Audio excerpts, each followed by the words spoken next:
प्यारे परमेश्वर, इस अच्छे से समय के लिए आपको धन्यवाद देते हैं। आज के इस बाइबल वचन समय को भी आप आशीषदायक बना के दीजिए। जैसे हम पढ़ते हैं, आकाश और पृथ्वी टल जाएगी पर आपकी बातें कभी नहीं टलेंगी, उसी प्रकार इस वचनों में हम स्थिर रहने के लिए आप मदद कीजिए। यीशु मसीह के नाम से मांगते पिता, आमीन। गिनती अध्याय 35। फिर यहोवा ने मोआब के अराबा में यरीहो के पास की यरदन नदी के तट पर मूसा से कहा, इज़राइलियों को आज्ञा दे कि तुम अपने अपने निज भाग को भूमि में से लेवियों को रहने के लिए नगर देना, और नगरों के चारों ओर की चराइयाँ भी उनको देना। नगर तो उनके रहने के लिए और चराइयाँ उनके गाय बैल और भेड़ बकरी आदि उनके सब पशुओं के लिए होंगी। और नगरों की चराइयाँ जिन्हें तुम लेवियों को दोगे, वह एक एक नगर की शहरपनाह से बाहर चारों ओर 1,000 हाथ तक की हो। और नगर के बाहर पूर्व, दक्षिण, पश्चिम और उत्तर की ओर 2-2 हजार हाथ इस रीति से नापना कि नगर बीचों बीच हो। लेवियों के एक एक नगर की चराई इतनी ही भूमि की हो। और जो नगर तुम लेवियों को दोगे, उनमें से 6 शरण नगर हो, जिनमें तुमको खूनी के भागने के लिए ठहराना होगा। और उनसे अधिक 42 नगर और भी देना। जितने नगर तुम लेवियों को दोगे, वे सब 48 हो, और उनके साथ चराइयाँ देना। और जो नगर तुम इज़राइलियों की नीच भूमि में से दो, वे जिनके बहुत नगर हो उनसे बहुत, और जिनके थोड़े नगर हो उनसे थोड़े लेकर देना। सब अपने अपने नगरों में से लेवियों को अपने ही अपने भाग के अनुसार दे।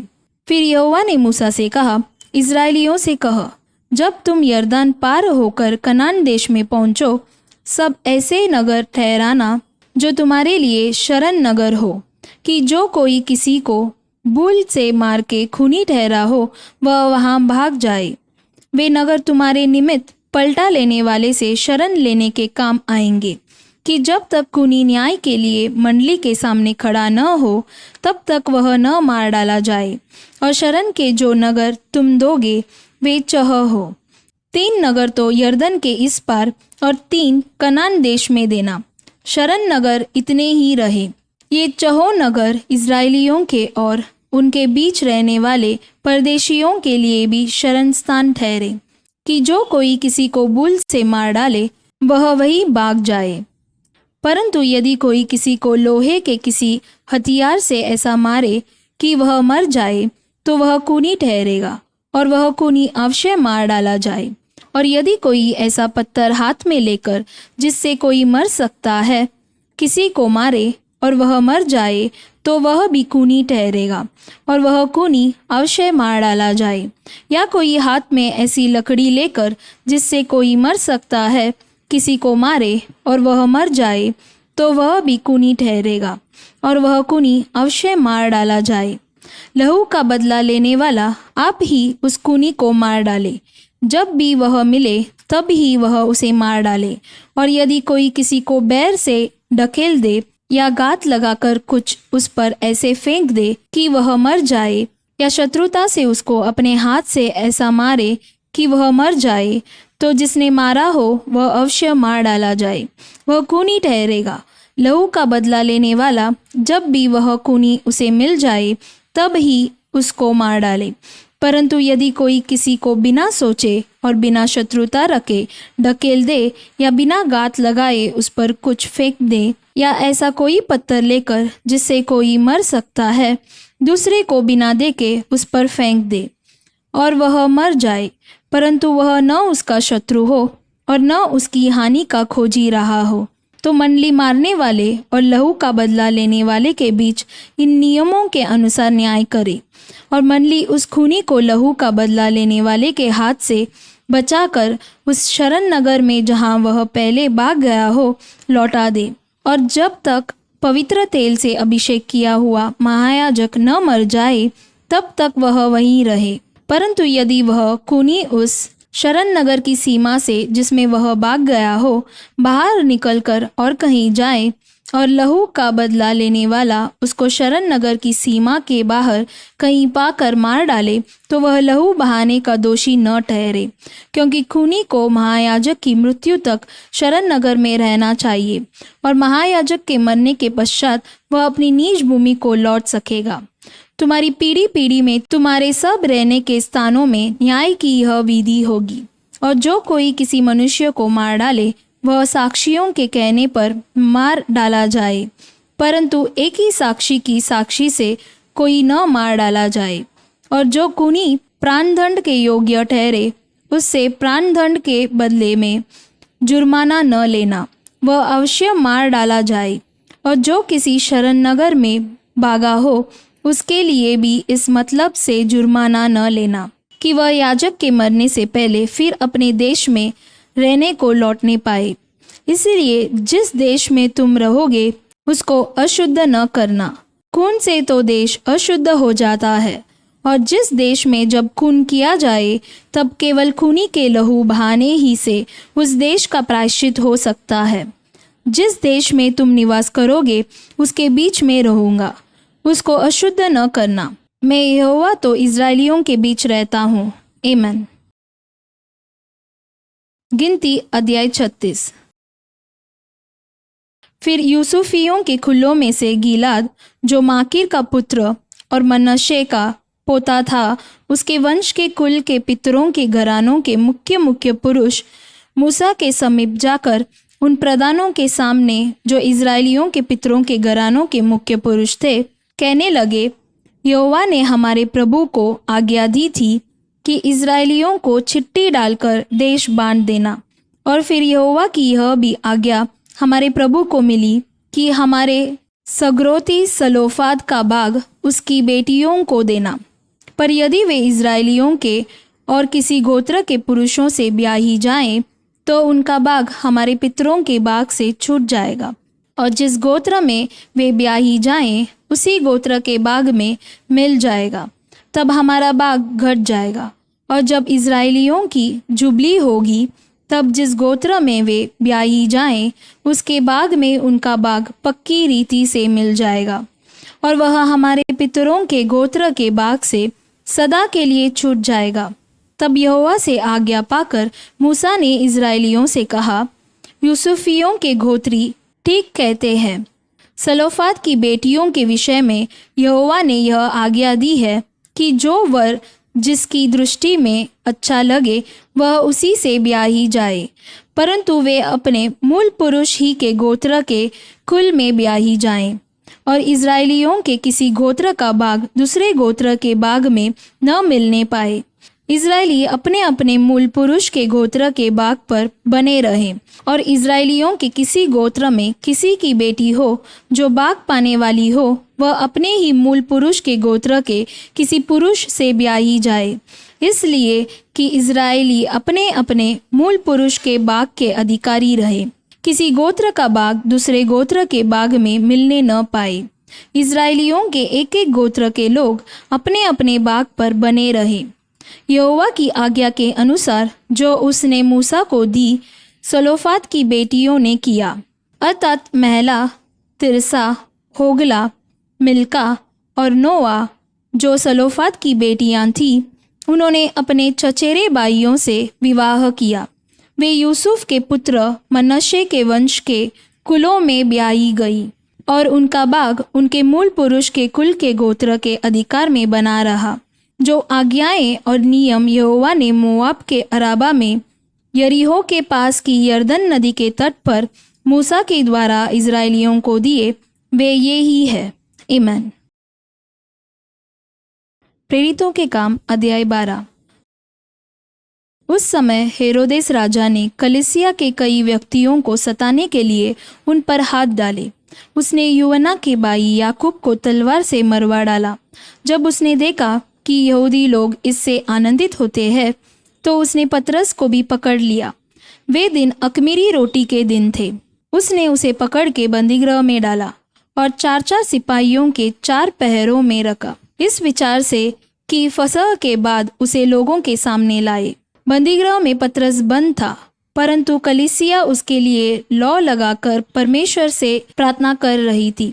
जब हेरोदेस उसे लोगों के सामने लाने को था, उसी रात पतरस 2 जंजीरों से बंधा हुआ 2 सिपाहियों के बीच में सो रहा था और पहरुए द्वार पर बंदीगृह की रखवाली कर रहे थे। तो देखो, प्रभु का एक स्वर्गदूत आ खड़ा हुआ और उस कोठरी में ज्योति चमकी, और उसने पतरस की पसली पर हाथ मार के उसे जगाया और कहा, उठ, जल्दी कर। और उसके हाथों से जंजीरें खुलकर गिर पड़ी। तब स्वर्गदूत ने उससे कहा, कमर बांध और अपने जूते पहन ले। उसने वैसा ही किया। फिर उसने उससे कहा, अपना वस्त्र पहनकर मेरे पीछे हो ले। वह निकलकर उसके पीछे हो लिया, परंतु यह न जानता था कि जो कुछ स्वर्गदूत कर रहा है वह सच है, वरन यह समझा कि मैं दर्शन देख रहा हूँ। तब वे पहले और दूसरे पहरे से निकलकर उस लोहे के फाटक पर पहुँचे जो नगर की ओर है। वह उनके लिए आप से आप खुल गया और वे निकलकर एक ही गली होकर गए, और तुरंत ही स्वर्गदूत उसे छोड़कर चला गया। तब पतरस ने सचेत होकर कहा, अब मैंने सच जान लिया है कि प्रभु ने अपना स्वर्गदूत भेजकर मुझे हेरोदेस के हाथ से छुड़ा लिया और यहूदियों की सारी आशा तोड़ दी है। यह जानकर वह उस यूहन्ना की माता मरियम के घर आया, जो मरकुस कहलाता है। वहाँ बहुत से लोग इकट्ठे होकर प्रार्थना कर रहे थे। अब उसने फाटक की खिड़की खटखटाई तो रूदे नामक एक दासी देखने को आई। पतरस का शब्द पहचान कर उसने आनंद के मारे फाटक न खोला, परंतु दौड़कर भीतर गई और बताया कि पतरस द्वार पर खड़ा है। उन्होंने उससे कहा, तू पागल है। परंतु वह दृढ़ता से बोली कि ऐसा ही है। तब उन्होंने कहा, उसका स्वर्गदूत होगा। परंतु पतरस खटखटाता ही रहा। अतः उन्होंने खिड़की खोली और उसे देखकर चकित रह गए। तब उसने उन्हें हाथ से संकेत किया कि चुप रहे, और उनको बताया कि प्रभु किस रीति से उसे बंदीगृह से निकाल लाया है। फिर कहा, याकूब और भाइयों को यह बात बता देना। तब निकलकर दूसरी जगह चला गया। भोर को सिपाहियों में बड़ी हलचल मच गई कि पतरस का क्या हुआ। जब हेरोदेस ने उसकी खोज की और न पाया, तो पहरुओं की जांच करके आज्ञा दी कि वे मार डाले जाएं, और वह यहूदियों को छोड़कर कैसरिया में जाकर रहने लगा। हेरोदेस सूर और सैदा के लोगों से बहुत अप्रसन्न था, इसलिए वे एकचित होकर उसके पास आए और बलास्तुस को, जो राजा का एक कर्मचारी था, मना कर मेल करना चाहा, क्योंकि राजा के देश से उनके देश का पालन पोषण होता था। ठहराए हुए दिन हेरोदेस राजवस्त्र पहनकर सिंहासन पर बैठा और उनको व्याख्यान देने लगा। तब लोग पुकार उठे, यह तो मनुष्य का नहीं, ईश्वर का शब्द है। उसी क्षण प्रभु के एक स्वर्गदूत ने तुरंत उसे मारा, क्योंकि उसने परमेश्वर को महिमा न दी, और वह कीड़े पड़ के मर गया। परंतु परमेश्वर का वचन बढ़ता और फैलता गया। जब बरनबास और शाऊल अपनी सेवा पूरी कर चुके, तो यूहन्ना को, जो मरकुस कहलाता है, साथ लेकर यरूशलेम से लौटे। आमीन। नीति वचन अध्याय 22। बड़े धन से अच्छा नाम अधिक छाने योग्य है, और सोने चांदी से दूसरों की प्रसन्नता उत्तम है। धनी और निर्धन दोनों एक दूसरे से मिलते हैं, यहोवा उन दोनों का करता है। चतुर मनुष्य विपत्ति को आते देखकर छिप जाता है, परंतु बोले लोग आगे बढ़कर दंड भोगते हैं। नम्रता और यहोवा के भय मानने का फल धन, महिमा और जीवन होता है। टेढ़े मनुष्य के मार्ग में कांटे और फंदे रहते हैं, परंतु जो अपने प्राणों की रक्षा करता वह उनसे दूर रहता है। लड़के को उसी मार्ग की शिक्षा दे जिसमें उसको चलना चाहिए, और वह बुढ़ापे में भी उससे न हटेगा। धनी निर्धन लोगों पर प्रभुता करता है, और उधार लेने वाला उधार देने वाले का दास होता है। जो कुटिलता का बीज बोता है वह अनर्थ ही काटेगा, और उसके रोष का सोंटा टूटेगा। दया करने वाले पर आशीष फलती है, क्योंकि वह कंगाल को अपनी रोटी में से देता है। टट्टा करने वाले को निकाल दे, तब झगड़ा मिट जाएगा और वाद विवाद और अपमान दोनों टूट जाएंगे। जो मन की शुद्धता से प्रीति रखता है और जिसके वचन मनोहर होते हैं, राजा उसका मित्र होता है। यहोवा ज्ञानी पर दृष्टि करके उसकी रक्षा करता है, परंतु विश्वासघाती की बातें उलट देता है। आलसी कहता है, बाहर तो सिंह होगा, मैं चौक के बीच घात किया जाऊंगा। पराई स्त्रियों का मुंह गहरा गड्ढा है, जिससे यहोवा क्रोधित होता वही उसमें गिरता है। लड़के के मन में मूढ़ता की गांठ बंधी रहती है, परंतु अनुशासन की गड़ी के द्वारा वह खोलकर उससे दूर की जाती है। जो अपने लाभ के निमित्त कंगाल पर अंधेर करता है और जो धनी को बेंट देता, वे दोनों केवल हानि ही उठाते हैं। कान लगाकर बुद्धिमानों के वचन सुन और मेरी ज्ञान की बातों की ओर मन लगा। यदि तू उसको अपने मन में रखे और वे सब तेरे मुंह से निकला भी करे, तो यह मनभावनी बात होगी। मैंने आज इसलिए ये बातें तुझको बताई है कि तेरा भरोसा यहोवा पर हो। मैं बहुत दिनों से तेरे हित के उपदेश और ज्ञान की बातें लिखता आया हूँ कि मैं तुझे सत्य वचनों का निश्चय करा दूं, जिससे जो तुझे काम में लगाए उनको तू सच्चा उत्तर दे सके।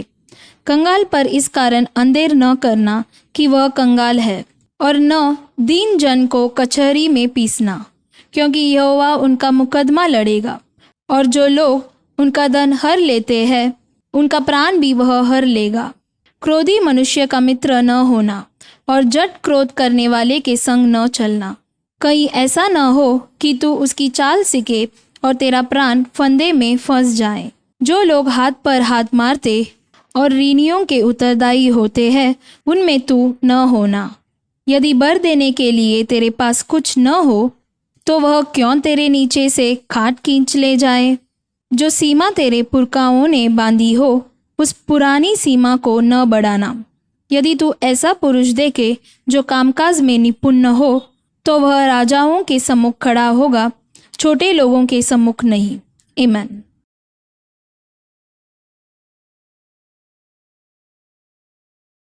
प्यारे परमेश्वर, इस अच्छे से समय के लिए आपको धन्यवाद देते हैं। जैसे उस दिन आपका वचन बढ़ता और फैलता गया, उसी प्रकार इस दिन भी आपका वचन और बढ़ने के लिए हम प्रार्थना करते हैं और फैलने के लिए हम प्रार्थना करते हैं परमेश्वर। और हम भी हर एक काम में निपुण बनने के लिए मदद कीजिए। यीशु मसीह के नाम से मांगते पिता, आमीन। God bless you.